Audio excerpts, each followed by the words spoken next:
लड़कियों और लड़कों में दोनों में पेशेंस हम नहीं देख, छोटी सी बात को लेके बिल्कुल पेशेंस नहीं होता है, दूसरे को टॉलरेट नहीं कर रहे होते हैं, 2 से 3 लोग का इन्वॉल्वमेंट होता है और फिर वो खुला की तरफ जा रहे होते हैं। जिस वक्त एक लड़की कोर्ट में खुला दायर करती है, कोर्ट उस लड़की को फेवर करी, लड़के को इंटीमेट करना जरूरी है शरई लिहाज से भी और हमारे पाकिस्तान के हिसाब से भी। बात करते हैं एक इंतहाई अहम और हसास मौजू पर जो ना सिर्फ हमारी माशरती इक़दार बल्कि ख़ानदानी निज़ाम पर भी गहरे असरार डाल रहा है। गुज़िश्ता चंद सालों में पाकिस्तान में तलाक के साथ साथ खुला के केसेस में भी तेज़ी से इजाफा देखने में आ रहा है। कराची की अगर हम बात करें तो वहाँ पर सिर्फ 4 सालों में खुला के केसेस की तादाद दुगनी हो गई है। दैट मीन्स 2020 में कराची की फैमिली कोर्ट्स में 5,845 केसेस दायर हुए थे, लेकिन 2024 में ये तादाद 11,000 से तजावज़ कर गई है। और आज भी कराची में रोजाना की बुनियाद पर 30 से ज़ायद खुला के केसेस दायर हो रहे हैं, जबकि 4 साल पहले ये शरह 16 केसेस यौमिया थी। और अगर पूरे सिंध की बात कर ली जाए तो 2024 में 20,000 खवातीन ने खुला के दावे दायर किए हैं।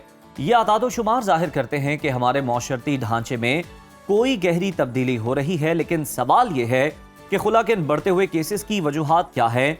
क्या ये सिर्फ ज़ाती मसाइल हैं या इसके पीछे कोई समाजी या फिर मौशी अवामिल भी कार फरमा है? तो नाज़रीन, इसी अहम मौजू पे बात करने के लिए और इन तमाम नुक्तों को एक्सप्लेन करने के लिए इस वक्त हमारे साथ गेस्ट मौजूद हैं। मारूफ फैमिली लॉयर हैं शबनम गौरी। बहुत शुक्रिया शबनम आपके वक्त का। सबसे पहले आपको हमने फैक्ट्स एंड फिगर्स बताए हैं। अब कराची में खुला के केसेस में इजाफा हो रहा है। हम सबसे पहले आपसे जानना चाहेंगे इसकी वजूहात आप क्या देखती हैं? अस्सलाम वालेकुम। वालेकुम अस्सलाम। एक्चुअली खुला के केसेस में जो इस वक्त इजाफा हो रहा है तो उसमें सबसे ज्यादा जो पहली वजूहत ये है कि लड़कियों और लड़कों में दोनों में पेशेंस हम नहीं देखते। मतलब इतनी जल्दी जिस तरीके से मोबाइल स्विच ऑन करने की जल्दी है, सेम इसी तरह खुला की जल्दी है। शादी हो रही है और फौरी तौर पे एक छोटी सी बात को लेके बिल्कुल पेशेंस नहीं होता है, दूसरे को टॉलरेट नहीं कर रहे होते हैं, उसमें फैमिलीज भी इन्वॉल्व हो जाती हैं, 2 से 3 लोग का इन्वॉल्वमेंट होता है और फिर वो खुला की तरफ जा रहे होते हैं।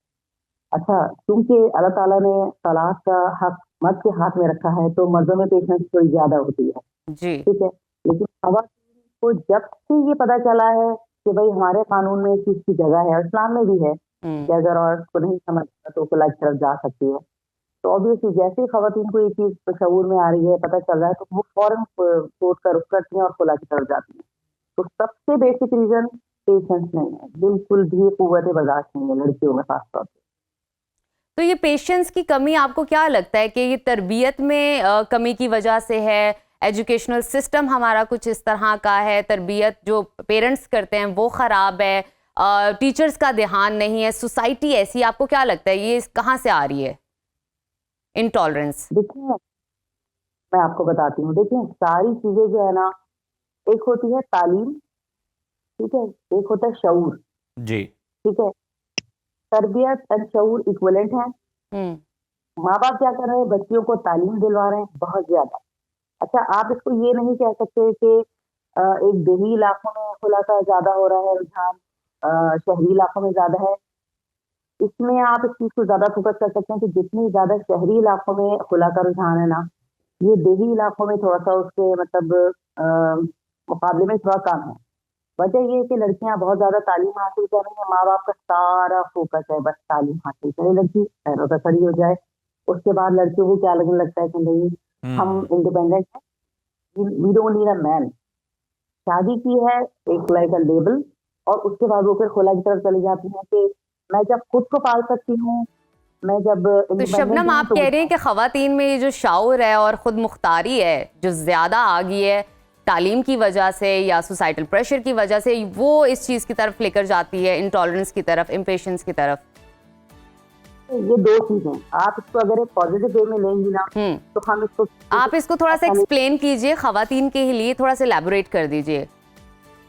बिल्कुल बिल्कुल।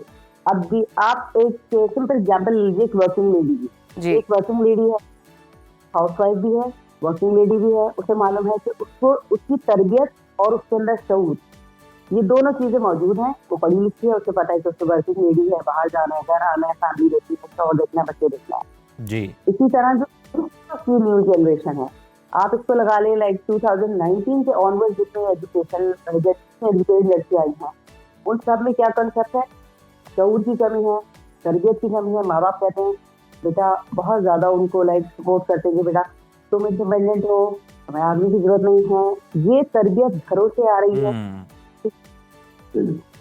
तो ये है। बिल्कुल। तो शबनम, ये नजफ ने भी आपसे तफसीलन ये जानने की कोशिश की सवालात करके कि वजूहात क्या हैं। अब जरा हम बात कर लेते हैं। ये बताइए कि खवातीन के लिए कानूनी तौर पर खुला लेने के लिए बुनियादी शराइत क्या हैं और किस तरह किसी खातून की जानिब से खुला का मुकदमा बाकायदा अदालत में दायर किया जा सकता है? अच्छा देखिए, अब मैं फिर से यही बात कहूंगी, क्योंकि पढ़ी लिखी लड़कियां हैं, क्योंकि बहुत आसान एक्सेस है, कानून का भी एक्सेस बहुत ईजी हो गया है, तो कानून में ना खुला के लिए कोई राइट नहीं। जिस वक्त एक लड़की कोर्ट में खुला दायर करती है, अगर शौहर कितना ही नेक है, कितना ईमानदार है, कुछ भी है, वो गई कोर्ट में, उसने जाके कोर्ट के ऑनरेबल कोर्ट के सामने कहा कि भाई मुझे जो है इस आदमी के साथ नहीं रहना, ये बहुत अच्छा आदमी, बस मुझे रहना ही नहीं है, कोर्ट उस लड़की को फेवर करी, अच्छा, उसको खुला ग्रांट। हाँ, मगर उससे पहले कुछ हमारे स्टेजेस होते हैं जिसमें लड़के का होना जरूरी है, उसको पूरा टाइम दिया जाता है, मोड ऑफ सर्विसेज होती है। लड़के को इंटीमेट करना जरूरी है, शरई लिहाज से भी और हमारे पाकिस्तान के हिसाब से भी। बिल्कुल ठीक। अगर हम फॉर इंस्टेंस लें शबनम के खुला के केसेस की कानूनी कार्रवाई में सबसे बड़ी रुकावट, कोई तो रुकावट होती होगी, तो वो क्या है बेसिकली? देखिए, कानून सबसे पहले तो ये है कि अदालत तक पहुंचने में सबसे पहली रुकावट होती है माशरे की। जी, कहते हैं अदालत का ये तो बड़ा मसला है, बदनाम हो जाएंगे, जबकि ऐसा नहीं है। कवानीन हमारी कोर्ट आप ही के लिए बनी है, आप आसानी से रुजू कर सकते हैं और दैट डजंट मीन कि आप उसको नेगेटिव वे में लेकर जाएं। हम पॉजिटिवली तक पहुंच सकते हैं, अप्रोच कर सकते हैं और कोई रुकावट नहीं है हमारे कानून तक अप्रोच करने में। सिर्फ और सिर्फ आती है लोग क्या, माँ बाप की तरफ से कुछ जो अच्छे पेरेंट्स होते हैं जो चाहते हैं कि नहीं इनकी बच्चियों को घर बसता रहे, कुछ मीडिएटर्स होते हैं जो आप जैसे मैं भी मीडिएटर हूँ हम नीचे, तो उसमें हमारी प्रायोरिटी ये होती है कि हम जो है ना कोर्ट से पहले ही सेटलमेंट कर दें। अगर कोई बच्चे हमारे पास आ रही हैं तो हमारी पहली कोशिश होती है, इनफैक्ट हमारे जजेस की भी पहली कोशिश यही होती है कि इनका आपस में पैचअप करवा दिया। अच्छा, तो शबनम अब लास्टली कमेंट करके ये भी बता दीजिएगा, बड़ी अच्छी कोशिश है, किस तरह से आप उनको सुलह की तरफ राग़िब करते हैं?